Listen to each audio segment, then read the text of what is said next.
Two things I would like to emphasize before anything else. But first, let me give you, let me read, not read, but quote from John chapter 1, what is called the prologue to the Gospel of St. John. Very, very rich in insight into what and who our God is. John famously says, in the beginning was the Word. The Word was with God. The Word was God. Okay? The Word was God. We know now that the Word is the second person of the Trinity. The Word was God Himself. He was in the beginning with God. All things came into being through Him, and nothing came into being that has come into being apart from Him. And then, jump to verse 14, it says, and this Word, God, became flesh. Why did He become flesh? Because God is a spirit, and man can't see Him. Flesh cannot see Him. But God Himself became flesh, and He dwelt among us, permanently dwelt among us, so that we can see His glory. Glory is of the only begotten of God the Father, full of grace and truth. Grace and truth. Grace and truth. And then it goes on and says, no one has seen God at any time. No one has seen God at any time. Wait a minute. I thought the Old Testament said that Moses saw God, right? On the mountain. In fact, even with the 70 others, or 68. And I thought that Jacob saw God, even wrestled with Him, and other people in the Old Testament. But the thing is, nobody has been right in the bosom of the Father like Jesus. No one has seen God at any time. The only begotten Son of God, He is the explanation, the full explanation of who God is. In other words, God is fully revealed in Jesus Christ, not in Moses, not in Jacob, not in Joshua, not in David, not in Solomon, not in anyone else. In the Old Testament, in the New Testament, in the Bible, no one can explain God like Jesus, because He's the exact representation of who God is. Others may have given hints and guesses, hits and misses. Sometimes they represented God accurately, sometimes they didn't. The writer of Hebrews says that of old, God spoke and revealed Himself to the prophets partially, in portions only. So they have had a revelation of God, but not in full. Not in full. Kaya nga, laging sinasabi, kinakanta natin pag Christmas, no? Some have failed to understand Him fully. Like us, sometimes we get God, sometimes we don't get Him. Sometimes we think wrong things about Him. One major error about God that we mistake Him for is that He is a murderer, that He's a monster, that He is someone who has the ability and the conscience to sentence people to an eternity of nightmarish suffering in hell.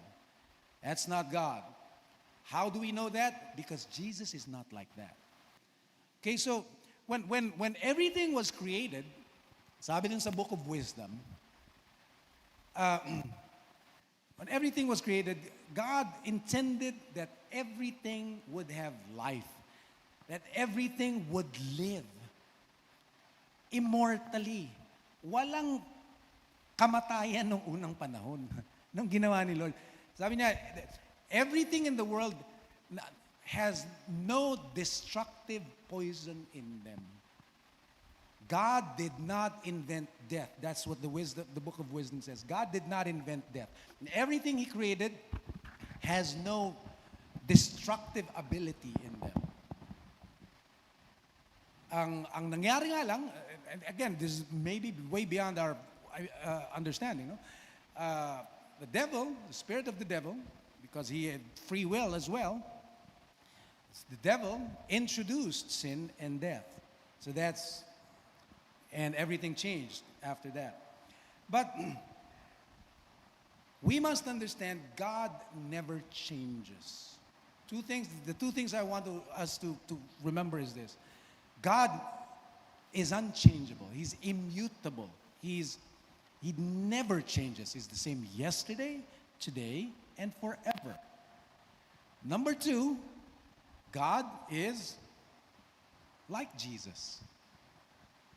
They're one God. They're the same essence. They're the same being. They're the same substance, like we confess. So God never changes, and God is like Jesus. Sometimes we think, oh, but God destroyed people in the Old Testament. And God could not stand being in the presence of sin. That's not true. How do we know that? Because Jesus was not like that. Jesus never killed anyone, never cursed anyone, except for a tree maybe, but that's a deep teaching. But what he did was the opposite. Instead of cursing people, he delivered them from curses. Instead of killing people or wounding them or hurting them, he healed them. Baliktad.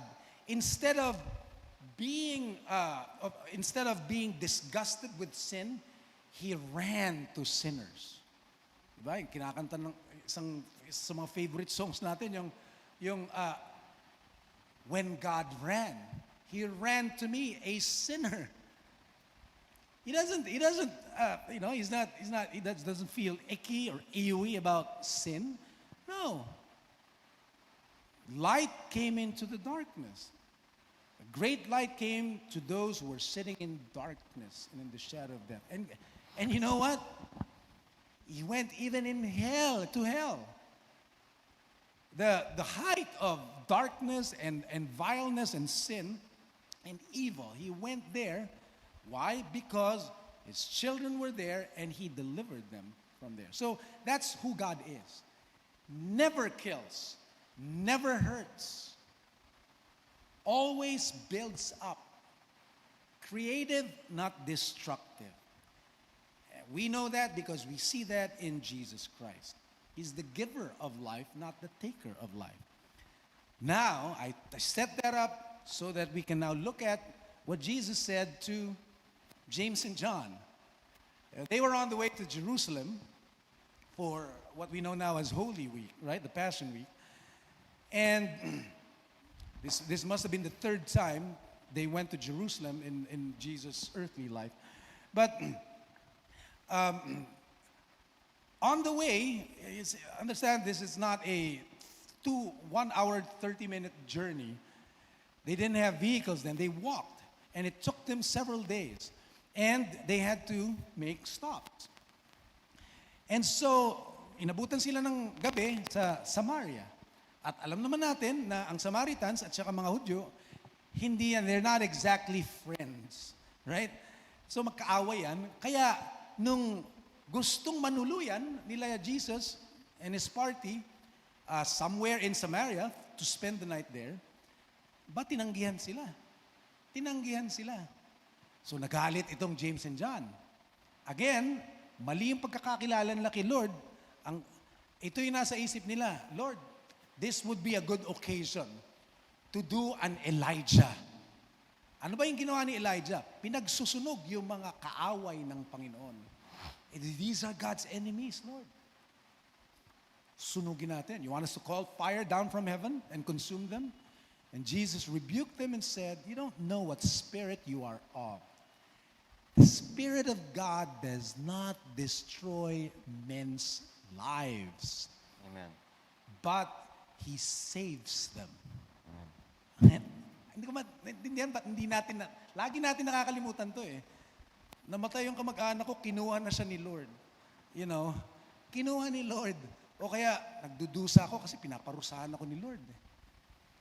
No destructive poison in God's creatures because there's no destructive poison in their Creator.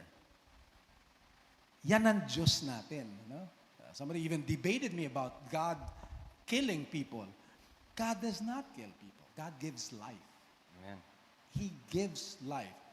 And that's the image and likeness we were created in. Maybe you will say, Bishop, wala pa naman akong pinatay na tao eh. Ipis, marami. Pero tao, hindi ko kaya ng konsyensya ko yan. But haven't we murdered people's characters? Amen? I'm guilty, number one. Haven't we assassinated them? Haven't we slandered them? That's killing. That's destruction. Haven't we thought evil thoughts against them? That's killing. We were not made in the image and likeness of the destroyer, of Abaddon. Tawag dun sa sa Revelation, Abaddon, kaaway ng Diyos, yung destroyer. We're not of that spirit. We're of the Spirit of God who builds up, not tears down, builds up. And that's what we always should be doing. Build people up. You know, even with our words, sabi nga ni St. Paul, no? Let no unwholesome and destructive word come out of your mouth, but only such as would fulfill the need of the moment and build people up. Because that's who our God is. And that's the image and likeness we were created in. We always do that. Not just with our words, but everything we do. We build up a building. We build up ministries. We build up the poor. We encourage them. We lift them up from the ash heap.